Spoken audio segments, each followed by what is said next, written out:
Here this morning.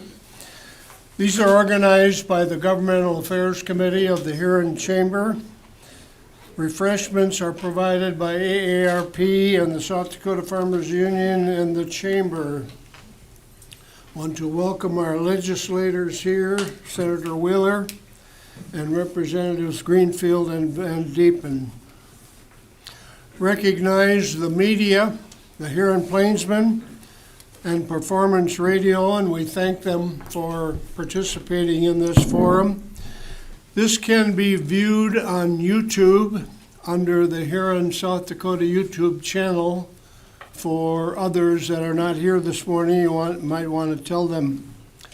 Would also like to recognize the Governmental Affairs Committee. If those members would just raise their hand, we've got 4 or 5 of them here, and recognize the CEO and President of the Huron Chamber and Visitors Bureau, Lori Shelton. Lori will be our timekeeper this morning to keep this moving along. We will take 3 minutes for opening statements from each of our legislators and 3 minutes to answer your questions, and then 2 minutes for a closing statement.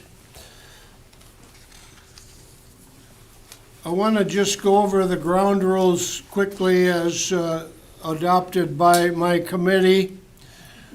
The purpose of this is to inform and educate the public on what's going on in the legislature and on issues that will impact the state, our community, and each of you as individuals. We also want to have the opportunity for feedback from the audience and to ask questions. I would remind you that the main purpose is to hear from the legislators, not the audience. So I'm not going to allow you to get up and make speeches. Hopefully you can get to your question in 45 seconds or a minute with a couple of opening statements would be fine. But if you go longer than that, I'm going to stop you and ask you to get to your question, because we intend not to have speeches from the audience. I hope you can respect that. We ask for your professionalism and respect as we go forward here this morning. We will begin with opening statements, 3 minutes apiece, and we'll begin with Representative Greenfield. Lana? Well, good morning, and thank you, Mike. My name is Lana Greenfield. I live at Doland. For those of you that don't know my history, I'm a past high school English teacher of 37 years and been living in Doland 40 years. We used to own a full-service gas station for 23 and a half years. We currently own Greenie's Restaurant Lodging area in Doland, which we've had for 17 years. My husband is here somewhere in the mix. I've been married for 54 years and 3 children. I have a son, Brock, who's the Commissioner of School and Public Lands. My younger boy is a physician's assistant out in Rapid City, and my daughter is the president of Sodak Title Company, Rapid City. We have 3 grandchildren, and they are all in private Christian school. I've been in the legislature. This is my 9th year. I took 2 years off, and now I'm back again. I was placed on the Education Committee, which I chair, and this is my 5th year of chairing that committee. I also am on Commerce and Energy. This would be my 3rd year on that. I used to be on local government for several years. As far as bills, I'm not really a bill person. I do have one harvester lien bill that we are working on. And we are going to try to add an amendment to that to get that through to streamline and put the harvester lien bills on the Secretary of State's website starting in 2027, rather than the people asking about liens having to go from Register of Deeds to Register of Deeds. And I think that'll be a smoother process. I didn't come here today to talk so much about me. I'd like to listen to your questions. So with that, I'll turn it over to Representative Van Diepen. Thank you. Representative Van Diepen? Thank you, Mike. And Lana, is this on? It says it's on. Yep. Okay. Green light's on, it's on. Well, thank you, everybody, for showing up today to ask us questions, to let us know your feelings so we understand what's going on. I'm a freshman legislator. It's my first term in going to peer. So for the first couple days, we listened to the governor. We listened to the chairman of the Assistant Wahpeton Tribe. We listened to the Supreme Court Justice. And then I got assigned to the Ag and Natural Resources committees. And then I got assigned to the Local Government Committee. When I look at the learning curve that you have when you're a freshman legislature, you might as well take a fire hose, as they say, turn it on wide open and put your face down to it, because you're going to learn the facts as fast as you can, getting pushed through 500 gallons a minute probably. What I was most surprised by is the bills on Thursday morning. I looked at the bill count for the House and the Senate. The House had 143 bills on Thursday morning when I got up. As of this morning, there's 207 bills filed just in the House. The Senate now has 186. They were ahead of us for a while, but we've since taken control of that. When I sat there and I started learning about the bills that we had, some decisions are very simple. You get bills that are 1 line, 2 lines. Some are real complex, so you have to dig into them a little deeper. But then you go to other committees and see what they're handling, and try to understand the full process. As a new legislator, like I said, it's tough to do. I see the Save the Library buttons out here. That's a hot topic. I will tell everybody when the questions come up that I do support our state library. It needs to be funded. But there's a lot of other things that come into play with that where we have to find the money for it. So on that, I'll leave it to Senator Wheeler. Thank you, and Senator Wheeler. Thank you. Thank you all for being here. It's a great pleasure and honor for me to be able to serve you all in the state Senate. I think for my opening, I was going to talk a little bit about some of the historic things that have gone on in the past few weeks. This is the first time, to our knowledge and statehood, that we've had a governor transition out and a new one in during a regular session. And so we kind of went through, as Representative Van Diepen said, kind of went through the normal stuff during the first week of session. Governor Noem gave a State of the State address. We had our State of the Judiciary and State of the Tribes addresses. And then this last week now, we had kind of a new State of the State address from our new Governor Roden. And it's just a different experience to have that happen where, we kind of saw it happening because we were all tracking when Governor Noem's confirmation was going to be, and we knew that, the U.S. Senate was kind of moving around the timeline, and we're all talking about when this is going to happen. And so we, we're able to say goodbye to Lieutenant Governor Roden a week ago on Friday, when we thought it was going to be his last time presiding over the Senate. And so that kind of started what I would say about a week of transition, when we have that saying goodbye, because he's been lieutenant governor for 6. He's into his 7th year here, presiding over the Senate, but we knew that Governor Noem would be getting, we believe, confirmed last weekend. That occurred. So Sunday morning, we all wake up and we have Governor Roden, which meant then immediately the Senate was without a president, and so.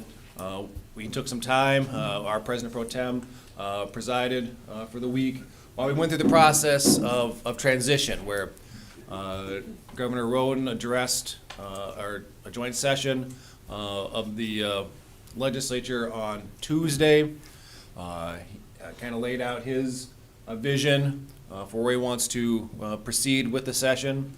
Then on Wednesday announced his lieutenant governor pick, which is Representative Tony Van Huysen from Sioux Falls, a person who anybody who's involved in the legislature and state government for about the last 10, 12, 15 years knows who he is. I mean, he's just been a fixture up there since the Dugard administration, really. I had the honor of being on the Senate Select Committee for his confirmation hearing. A little bit difference between the House and the Senate is the Senate has a specific rule. We have a chapter because we do all the confirmations generally. We have a rule that says any nomination has to go to a committee. And so the Senate had to have a committee, had to have a nomination hearing. So we went through that process, and that was a wonderful opportunity to hear about Representative Van Huysen and go through our constitutional process of advise and consent. Time's up. Wow, I thought I had another 30 seconds left. That's okay.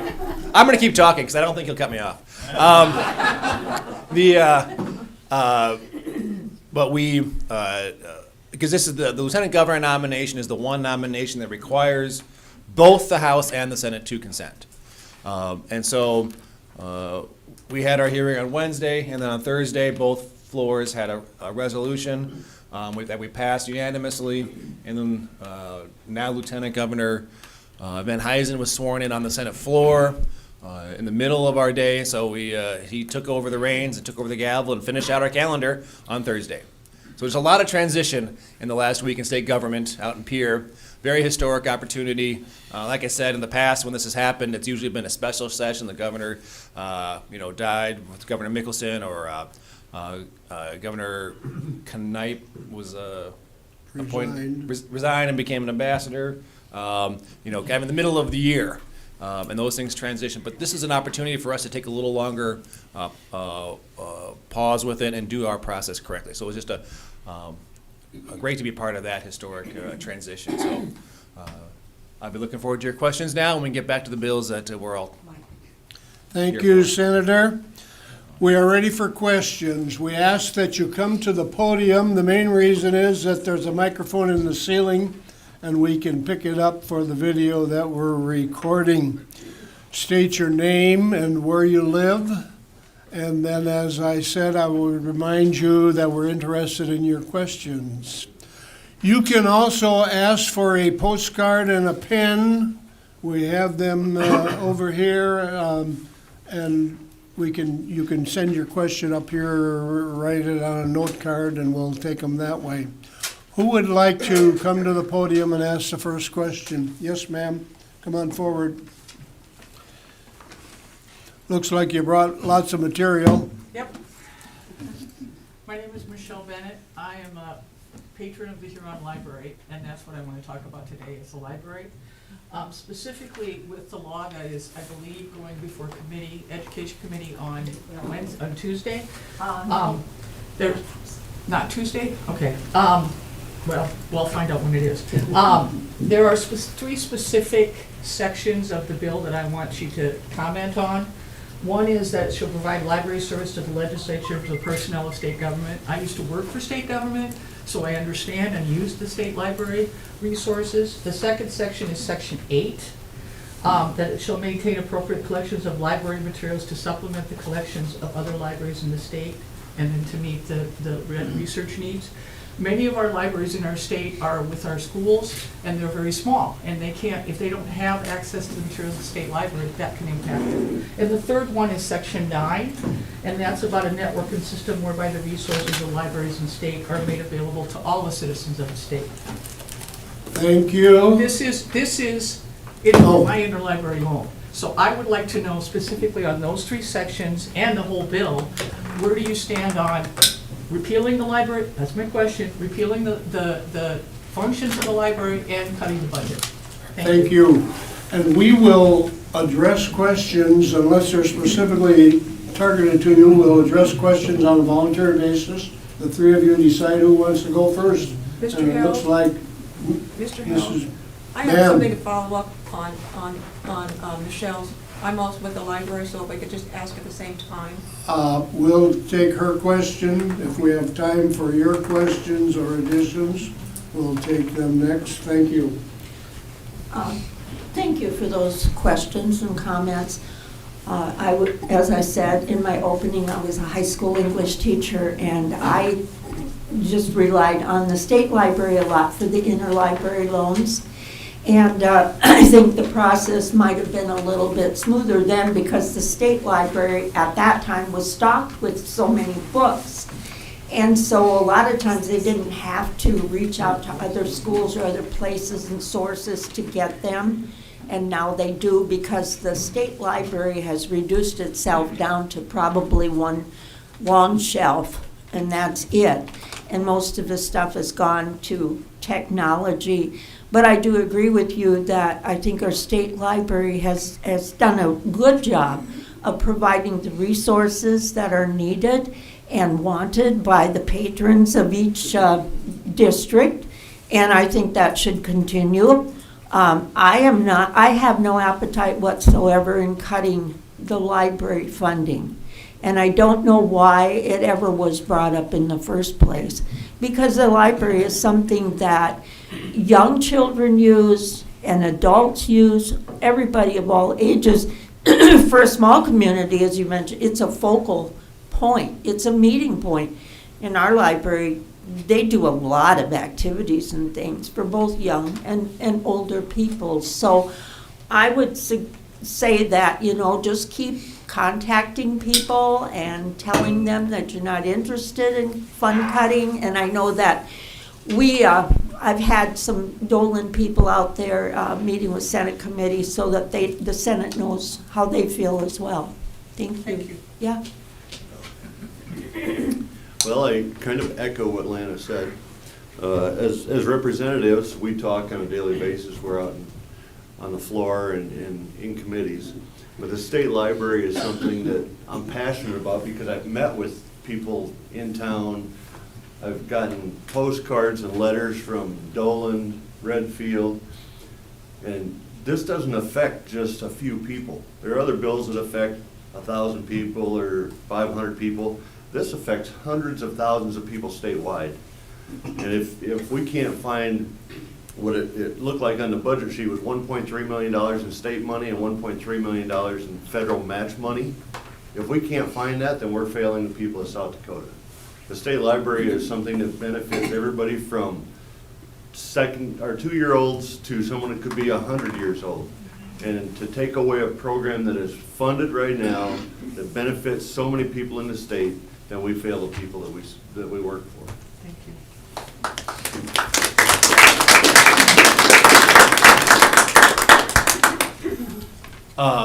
1041 isn't going to pass. I mean, it's pretty dangerous for me to predict what's going to happen in the House, but I don't think it's going to get anywhere. I doubt it would even get out of House Education. It's really dangerous for me to predict what's going to happen in the House Committee, since I'm not over there. But I base on the fact that I have not heard any legislator talk in favor of the cuts.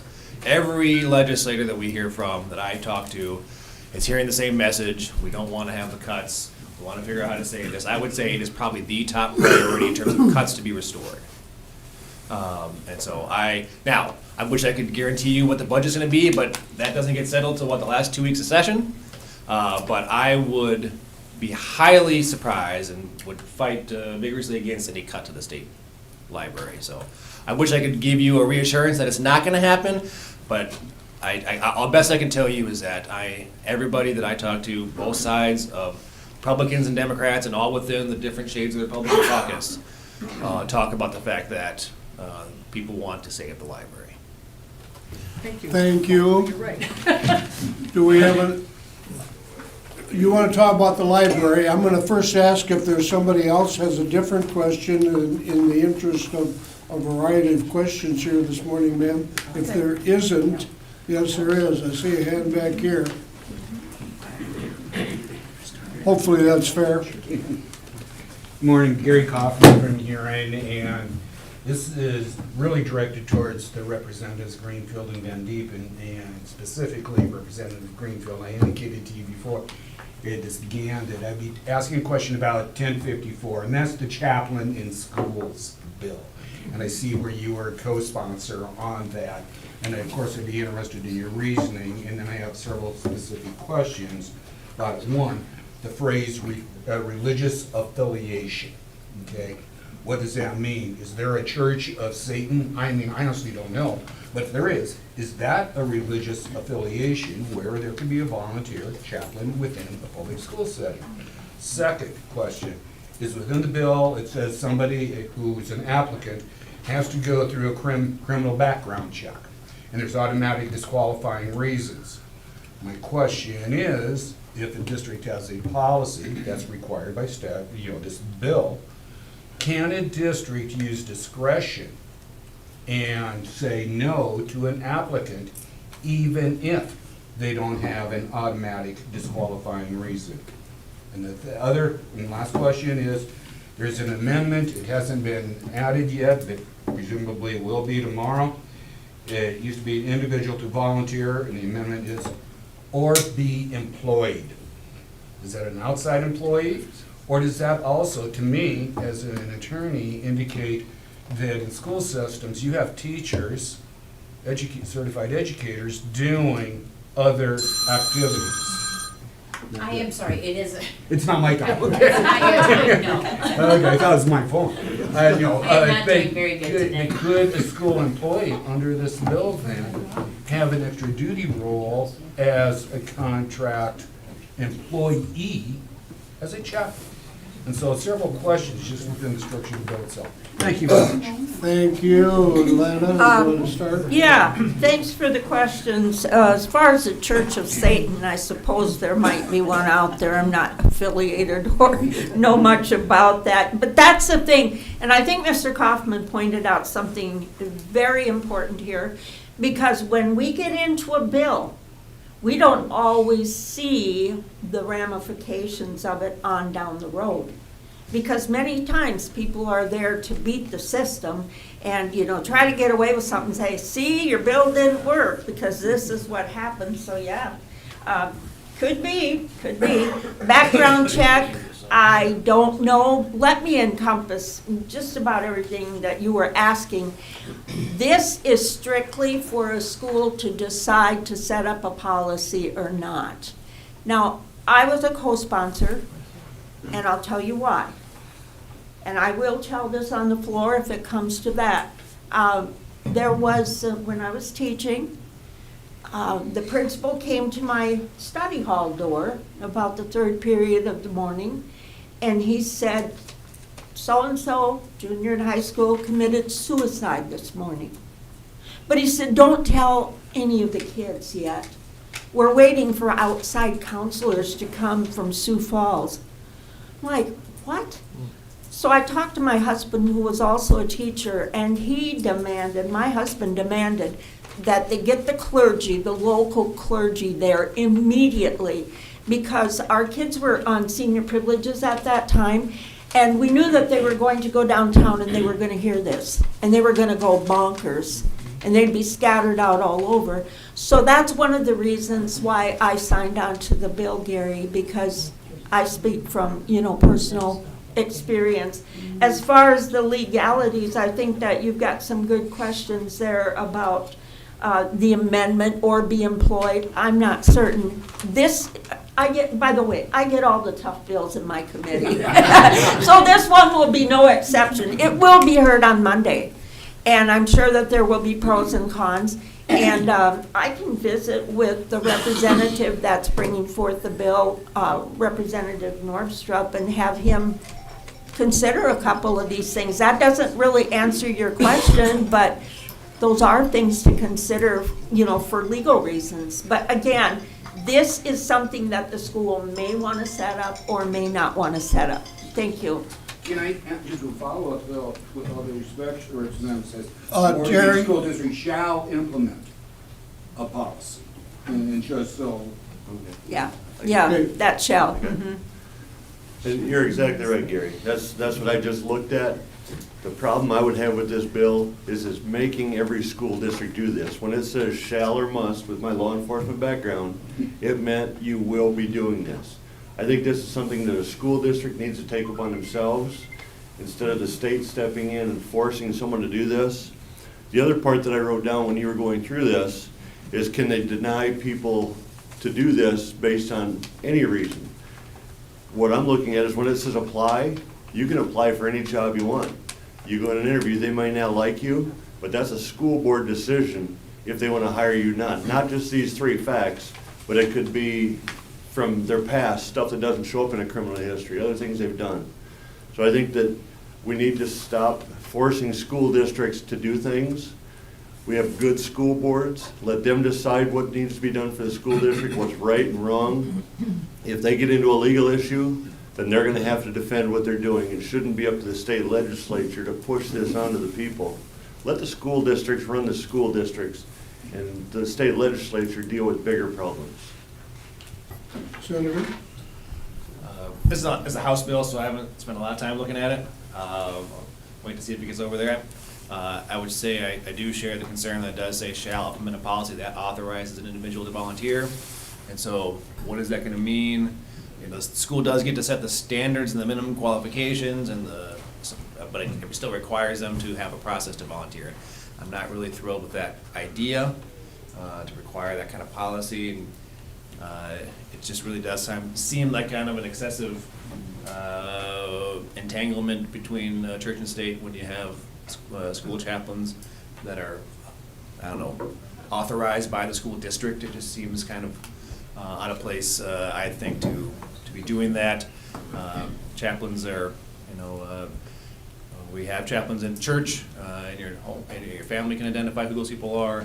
I just, for the public school, for kids who are required to be there, I think it's best to avoid that mix. So I'll wait to see how it gets over to the Senate, if it does get over to the Senate, and then what form it gets there. Those are kind of my initial thoughts on it. Thank you. Do we have another question from the audience? Yes, come on forward.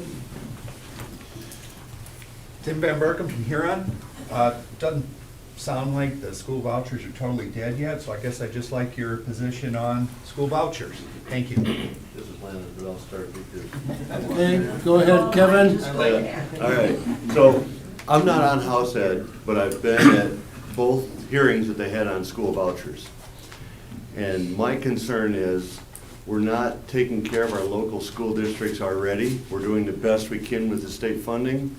But the school voucher bills actually have more problems than that. There's problems with people buying technology and not returning it. They get to keep the laptops if they get it issued to them. We're struggling with our budget right now. We have to cut $40 million before the end of session as it stands.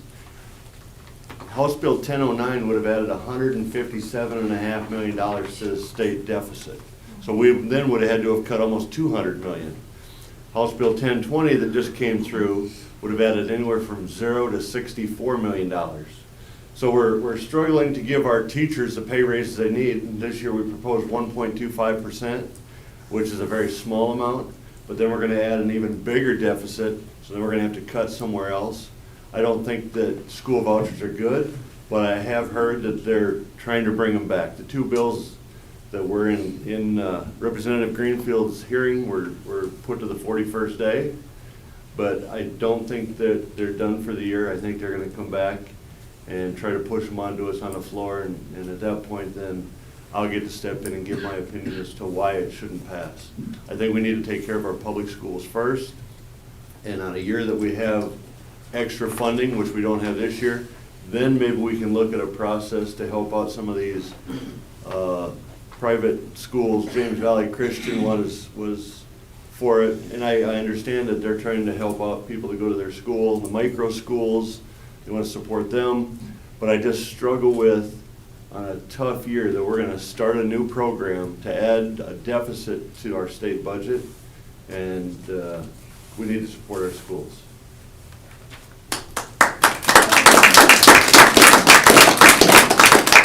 Go ahead, Senator.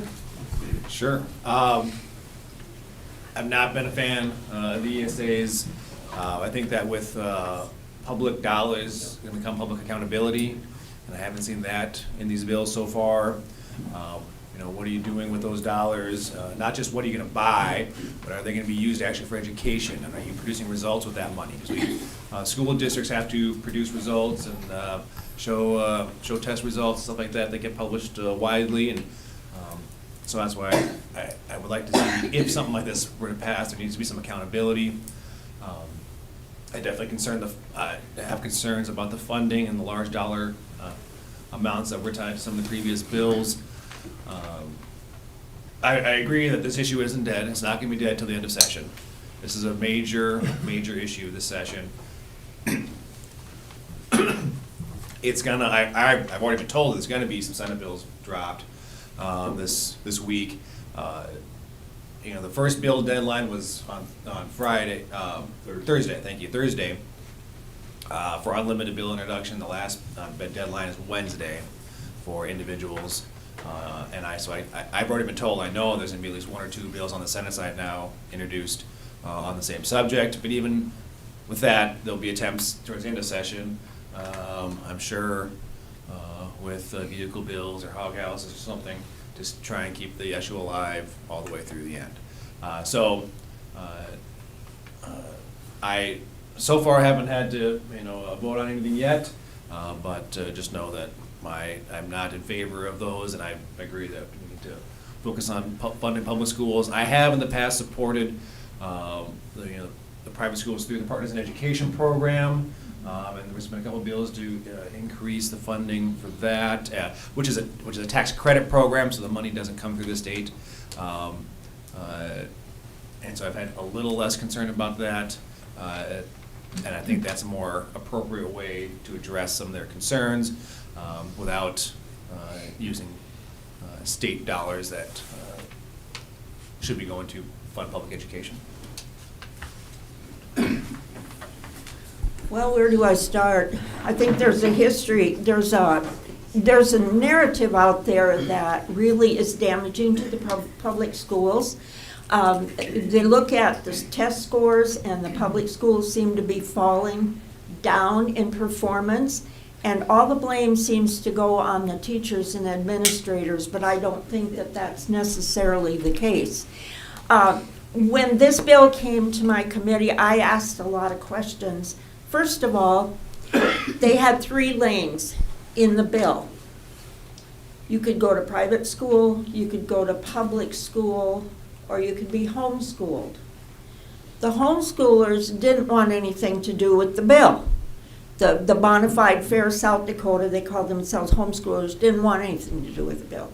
They didn't want the money, they don't want to be accountable, they don't want a task, they don't want the government in any way, shape, or form entering their homeschool.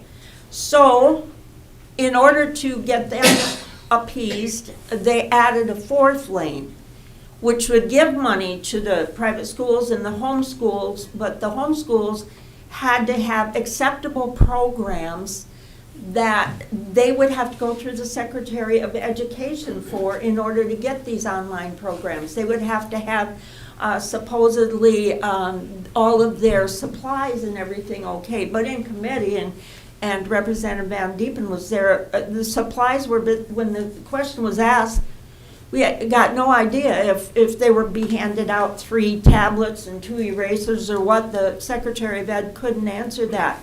I asked the question, if you had a family with 6 children, could you then get 6 computers? The answer was yes. And my thought, first of all, and I'd like to trust people, but I got to thinking 5 of those probably would be on eBay. I don't know. And I'm sorry to have to say that. Then I asked about the process. Governor Noem said that it was to be a process where the lowest income people would qualify and be accepted. It wouldn't be the people that are struggling to put their kids through private school right now. It'd be the lowest income. And I asked if they could double dip from the Partners in Education and the money, the $3,000, and I was told yes. And to me, that's not fair. If somebody's putting their children through school, private school right now, why should somebody else come in and be able to double dip and maybe get the whole amount paid for? So I was not a fan of this bill as it was set up. And 1.2% raise for the teachers while giving $4 million of taxpayer money for private or homeschool education just doesn't mix well with me. Thank you. Thank you. Who would like to ask the next question? Yes, sir. Please state your name and where you live. My name is Kevin Schultz. I live in Huron. Okay. I'm here to talk about Summit Carbon Solutions wants to sue the state of South Dakota. I want to give a few facts for you. First off, why are they so adamant about building the pipeline? Here's this. Under the Infrastructure Investment and Jobs Act, an Inflation Act under Joe Biden, basically, they want to sequester $2.5 billion worth of grants for large-scale commercial carbon dioxide pipelines. Now, that sounds like a big number. What they have is used the eminent domain to sequester 18 million tons. That'll have a global carbon dioxide impact of 0.00002. That's like a drop in the bucket, okay? And that's not an adage, that's about what it's about too. So, that's, when we get down to it, the bottom line, what solid carbon dioxide solutions will come down to is $80 by 18 million tons is $1.44 billion. That's their incentive. That's per year. So that would come down to about $3 per every person in the whole US annually to pay carbon dioxide. Thank you. Do you have a question? No, that was it. That was just for information. Okay. So my question would be, if you're opponent or supporter of solid carbon dioxide. Okay, thank you. Who would like to start? Go ahead. Sure. So I've always, so this last year, said this year, I always viewed my role as a legislator to not be a proponent or opponent of summit carbon solutions. That's not my job. My job is to look at the rules and make sure they're fair and equitable and have a appropriate process in place to deal with the issues that we have to deal with.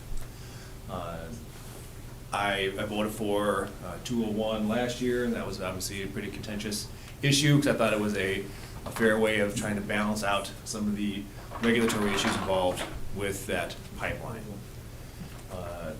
This year, obviously, there's a bill that's come over from the House to remove the ability for eminent domain to be used by that pipeline. I think as Governor Roden said during his joint session, we shouldn't change the rules in the middle of the game. Because a lot of different companies get to use eminent domain for infrastructure purposes, whether it's private railroads companies, private oil companies, private natural gas companies, all have that ability to use eminent domain. And that's because it's necessary to do that for infrastructure purposes. If you're trying to build out infrastructure to connect a lot of different stations, or in this case, ethanol plants, it's not going to be able to be done without that process. To get to what your point was about the ability to sequester carbon and whether it's going to have any effect, I'd agree with you. I don't think that the pipeline is really going to have that big of an effect on the environment. But that's not the question I'm supposed to answer. I'm not setting environmental policy. That was set by the federal government, and you can disagree or agree with that as much as you want, but that's not my job. My job is, again, to figure out what our regulatory structure in South Dakota is, and we are in a marketplace with other states for the ethanol industry. And if South Dakota doesn't approve the pipeline, then the many different ethanol plants in Iowa are still going to do it. There's some in Minnesota, there's a bunch in Nebraska, they're still going to do it. And they're just going to pump it west out to Wyoming. Or they'll go up through Minnesota to the North Dakota site. And then every single one, dozens of ethanol plants, are going to have a huge competitive advantage over South Dakota. And we're going to be sitting in a desert where our ethanol plants no longer get that benefit, no longer get that tax credit, and they'll have to sell their ethanol at a higher price. And so the regulatory scheme that we have to set has to take all that into consideration. I don't think that we should single out this pipeline against all the other private pipelines that currently already go through a bunch of people's lands for being singled out and treated differently. Thank you. Who's next? Go ahead. Yeah, well, I'll tell you point blank, I'm against the carbon pipeline. And I've fought this thing for 4 years.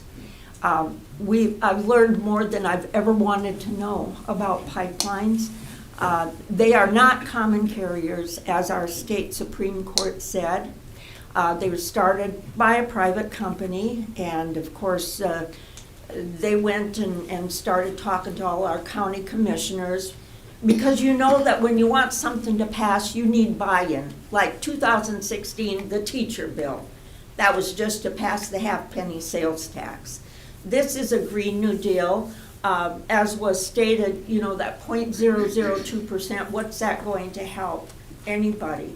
So the amount of money that you're going to spend in electricity to help cool the pipes, the amount of millions and millions of gallons of water per ethanol plant that you're going to be wasting, and my understanding was the plan was to take and dump it into the James River from the ethanol plant in Redfield, which didn't gel well with me. But all of this is a waste for a Green New Deal. It's your taxpayer money and my taxpayer money. Now, I do not think, and I have been honest with the glacial lakes, especially in Watertown, I don't think that they're going to see the benefits that they've been told. I don't do business on that kind of maybe myself.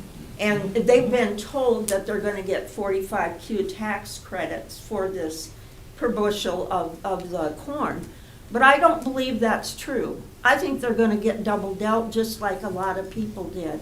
And if you have a good program, if you have a good idea, you shouldn't have to use bullying tactics in order to get it through. And I thank you for the question.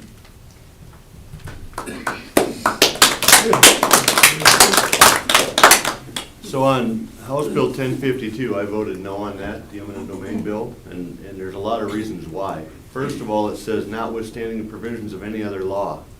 So no other law could affect this process. When you look at our roads in South Dakota, they used eminent domain. The Mid-Dakota water system that comes through, they used eminent domain.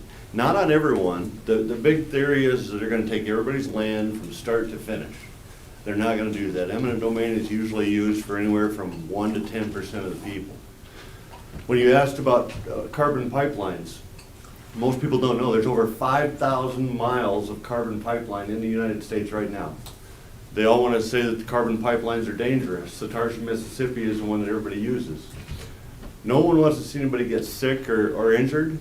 Satartia, Mississippi had 245 people that were injured in the pipeline burst that they had, and they keep saying that this is going to kill you. No one died in Satartia, Mississippi, not even one. They were sick, they went to the hospital, a lot of them had breathing problems. There are other videos of other CO2 pipelines that are rupturing, but Satartia also had another chemical in that pipe. It was not strictly CO2. If CO2 is so bad, in my opinion, why are we letting it pour out of the top of our ethanol plants right now on a daily basis? It helps corn and other crops grow. So they're saying that we shouldn't sequester it and put it there. What I would really like to see these pipeline companies come out and tell us is, from talking to different people, the hope is to use it for fracking in North Dakota, so we can become energy efficient by using our own oil out of North Dakota. Instead of putting sands into the ground, the fracking sand that they use, they want to use the CO2 to frack and get the oil out that way. But right now they can't. As Representative Greenfield said, the Supreme Court right now says they are not eligible to use eminent domain. So they can't use it. So they have to go out and negotiate with the landowners. I've spoken to landowners for it, landowners against it, but our people need to sell the crops. Most of you know about a 28,000 head dairy that's going in over by Manchester. That's going to take a huge amount of corn away from our state ethanol plants. So that will raise the price for our other farmers so they can make more money off the corn that they're selling. There's a lot of parts of this bill, though, that affect the future use of eminent domain towards other projects, road projects, power line projects, water projects. If we dabble in the world of changing eminent domain just a little bit, we could affect our lives permanently on things that we want to use. Most people don't realize you got natural gas pipelines running to your house. You know you've got it. You've got natural gas in the house. They use eminent domain to put those pipes in if you didn't want to do it. There's big pipes running down Market Street here in town. I just think messing with the eminent domain laws right now is the wrong thing to do. And if people wanted to say that they're against the CO2 pipeline, explain why you're against it. Not just because of the eminent domain. RL 21 had nothing to do with eminent domain. When that was voted for, not one time in that bill or the referred law did it mention eminent domain. It was just the regulations to protect the CO2 pipelines. And I think that people were confused when that went through. It takes a lot to understand it, and I'm still learning to understand things, but I am against stopping eminent domain on something that's gonna be an economic thing for our state. Thank you. Who would like to ask the next question? Okay, I'm gonna go to this lady over here who wanted the floor before. Please come forward. State your name and where you live. Good morning, thank you for the opportunity. I prepared this, this is my first time at doing this. I'm not an activist, but I feel very passionate about our libraries. And I'm Diane Groper, and my ID number is 02359-0311-0311. Now, this is not my social security number, it's not my passport number, and it's not my birth date. It is my ID number to the Huron Public Library. I'm an avid user of it, and my husband is a strong supporter of it as well. I'm past president of the Huron Public Library, Friends of the Library, and my husband has served on the trustees for the library board and was involved when the library expanded numerous years ago. And I appreciate all the comments and all the feedback since then, and I appreciate the time, and I've learned a lot from just listening to other folks as well. You guys do an awesome job. And I have this speech prepared, but I won't go through it. I'll go to paragraph number 5, okay, just for a comment. And I did a lot of research on this library, and I learned a lot about how it's set up in our state offices. And one point I would like to make out is that the vast majority of our state funding for our state library, and our state library is under the South Dakota Department of Education. I did not realize that. I thought it was a separate department, but I now find out it's under the State Department of Education. I also found out that my research told me that during the same budget year, the next smallest state after South Dakota in population numbers, our neighbor state, North Dakota, has proposed an increase to their state library budget, an increase of over 14.7%. Now, and I'm seeing that we are defunding our library, and that just really was surprising to me that our South Dakota neighbor is increasing their funding. I also realized that, as mentioned, that it affects every state, every person in our state, no matter the age level. That was mentioned in your comments. And it also, a lot of South Dakotans rely on them for the alternative schooling as well, the homeschooling issue that we were brought about. And I learned that the homeschooling people, families, rely on local libraries ordering through books through interlibrary loan through our South Dakota State Library, which is a really important factor to realize as well. Ma'am, I'm going to stop you there. If you have a question for the legislators, I feel like my questions have been answered. I appreciate that very much, but I wanted to input that information. thank you. Thank you for the opportunity. Yes. Do we have time for one more question? Do we have anybody that would like to ask a question? Thank you, Mr. Chairman. Tom Hanson from Huron. And a couple days ago, the House had a pretty extensive discussion with regard to the resolution that would have the state of South Dakota join with other states to petition for what's called a Section 5 Constitutional Convention.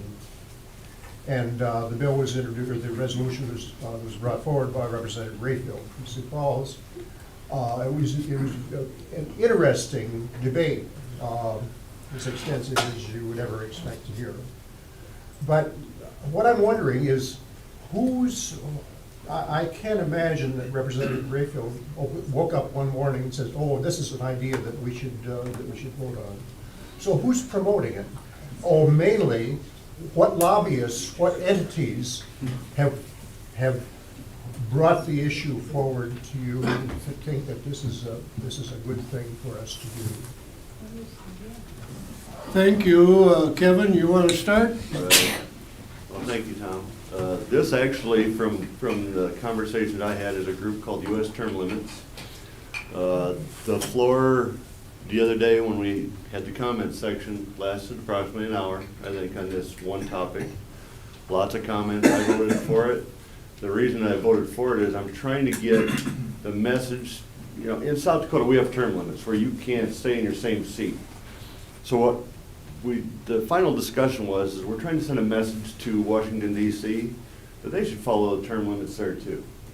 We don't actually believe that that there's gonna be this convention of states that's gonna come together. We don't have enough. You need 38 states to come together to have the convention.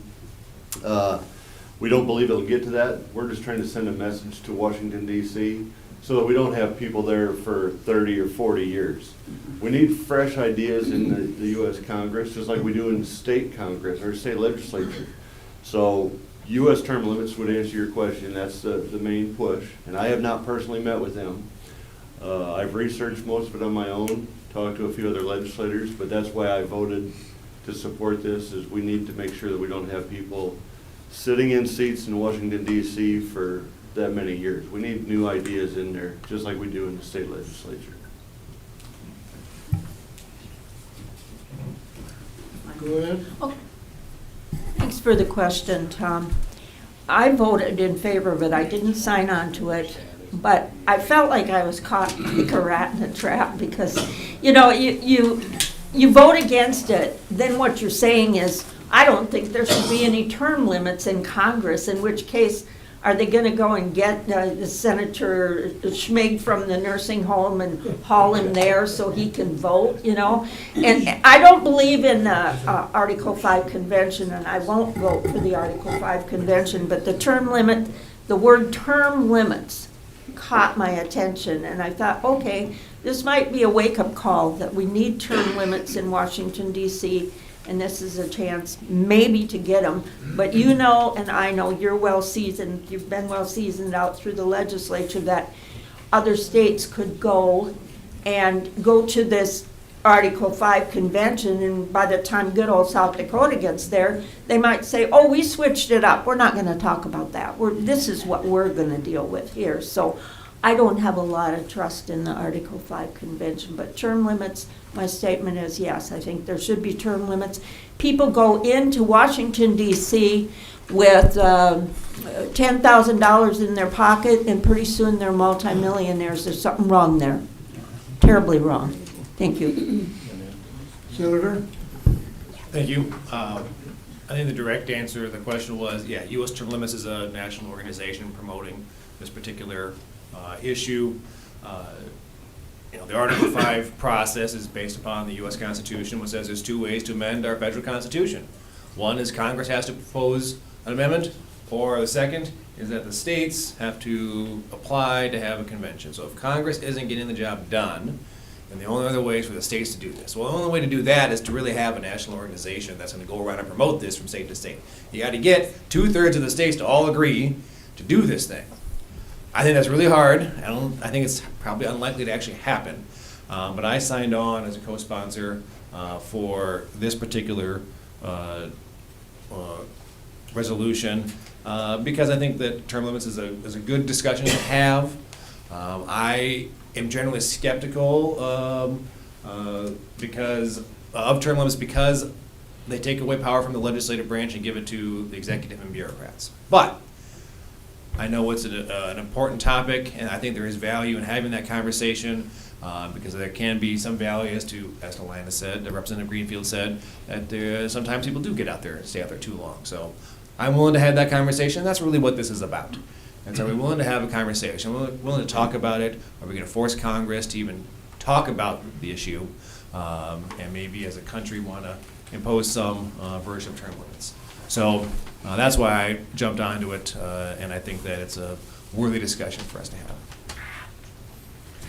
Thank you. We have come to almost using up our entire hour. We're going to take a couple minutes for each legislator to make closing comments, and then I'll have a few announcements. And Senator Wheeler, we're going to ask you to go first. Thank you. It's been a great conversation. You guys have hit on probably all the hot button issues we've had out there, so that's great. We are just kind of really now getting into, in 3 weeks, we're a third of the way through the session. We're really going to be gearing up now and having a lot more bill hearings. We're going to have longer committees now, really hashing out the issues. So what I would tell you is you got to pay attention if your bill that you're tracking is going to be up there, because you might only get a day or two notice, and it's going to happen. Things will start happening quickly out there. And we have a lot of good discussions coming up this session, and I'm looking forward to hearing more from you. The last thing I'll say is to all the Save Our Libraries folks out there, keep it up. You're welcome. I have my stack of postcards in my office upstairs that I've been maintaining. And you guys are doing great through your advocacy. I know that every legislator's heard about it. And like I said, you're doing a good job, and the message has been received. And I am very confident that our libraries will be saved. Thank you, Senator. Representative Van Diepen. Thank you all for coming this morning. I can't echo what Senator Wheeler said enough. I've got a packet in my backpack here from first graders and third graders that wrote handwritten letters to us to save the library, which probably means more to me than getting an email from someone from Sioux Falls or Rapid City or Spearfish. I will tell you that if any time during the session you send me an email and you're from District 22, I will do everything I can to personally answer that email. Most of them that come from out of District 22, I look for where they're from, and usually I just delete them.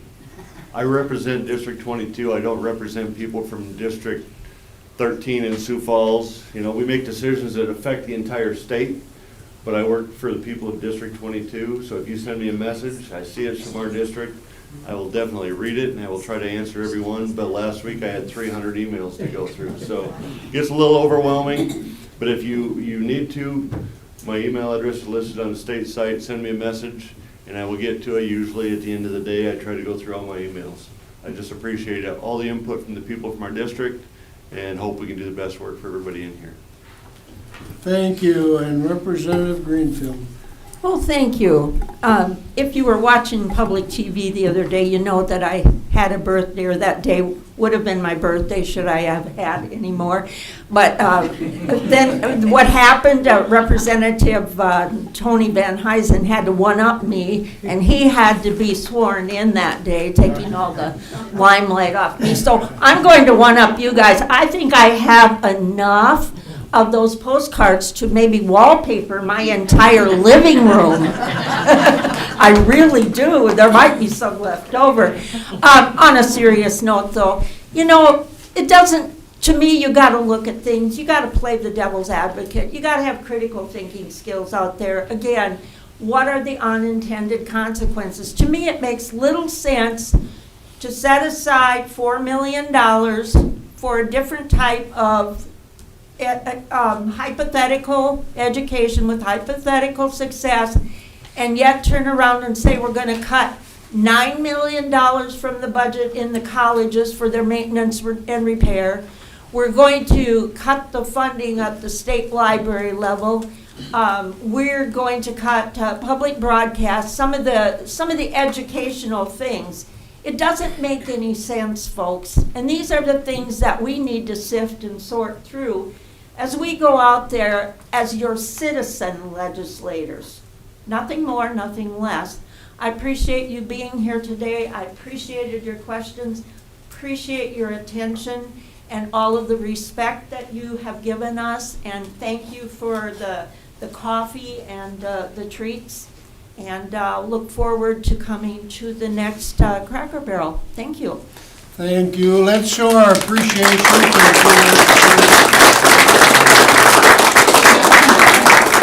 As I said, I do have 5 announcements. Today begins here in Second Burger Battle.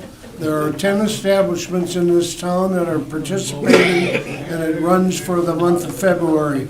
Second, Winter Crazy Days will be held at the local retailers from February 5th to February 9th, Winter Crazy Days. Third, Polar Plunge, February 8th in downtown Huron at 11:30 on 3rd Street between Kansas and Dakota. Fourth, February 15th is MX at the Decks. Doors open at 5 o'clock. Be the second, I believe, MX event that's held at the Decks Center. And lastly, the next 2 coffee dates are February 22nd, which is 3 weeks from today, and then March 8th. I want to thank you all for coming, commend you for being interested in legislative affairs, and being interested in what comments these district legislators have for us. Have a great day.